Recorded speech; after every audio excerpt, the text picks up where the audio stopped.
রাজপুত্র অ্যারিয়ান, বয়স মাত্র 14, কিন্তু তার কৌতূহল ছিল সীমাহীন। সে রাজপ্রাসাদের সোনালি দেয়ালে বন্দী হয়ে থাকতে চাইত না। তার স্বপ্ন ছিল অজানা জগৎ দেখা, এমন জায়গা যেখানে সাধারণ কেউ যায় না। একদিন প্রাসাদের পুরনো গ্রন্থাগারে সে একটি মানচিত্র খুঁজে পেল। সেখানে চিহ্ন দেওয়া ছিল এক গোপন উপত্যকার, দ্য হিডেন ভ্যালি, যেখানে নাকি অদম্য সাহসী মানুষরাই পৌঁছতে পারে।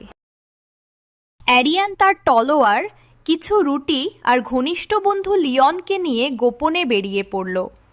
তারা পার হলো জঙ্গলের আঁকাবাঁকা পথ, পাহাড়ি ঝর্ণায় ঝাঁপিয়ে পড়ে পথ পার হলো, অন্ধকার গুহার ভিতর দিয়ে গেল যেখানে বাদুড়ের ঝাঁক উড়ে যাচ্ছিল।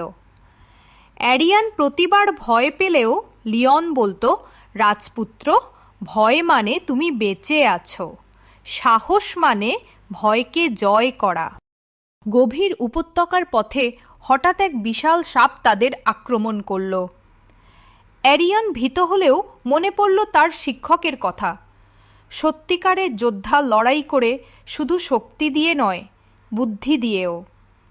সে মাটির ঢেলা তুলে সাপের সামনে ছুঁড়ে মারল, আর লিওন পিছন দিক থেকে লাঠি দিয়ে আঘাত করল। সাপ পালালো। অ্যারিয়ান বুঝল, সাহস মানে একা লড়াই করা নয়, বরং একসাথে বুদ্ধি খাটানো। অবশেষে তারা পৌঁছালে হিডেন ভ্যালিতে। সেখানে ছিল স্বচ্ছ লেক, সবুজ গাছ, আর পাহাড়ের গায়ে খোদাই করা প্রাচীন প্রতীক। এক বৃদ্ধ পাহারাদার তাদের দেখে বলল, তোমরা সাহস আর ঐক্যের পরীক্ষা পেরিয়ে এসেছ। এই উপত্যকা তোমাদের শেখাবে একজন নেতা হতে হলে প্রথমে মানুষকে বুঝতে হয়। অ্যারিয়ান ও লিওন রাজ্যে ফিরে এলো নতুন জ্ঞান নিয়ে।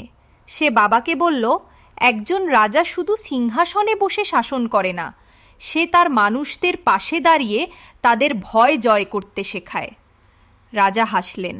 তিনি জানলেন তার ছেলে একদিন সত্যিই মহান রাজা হবে।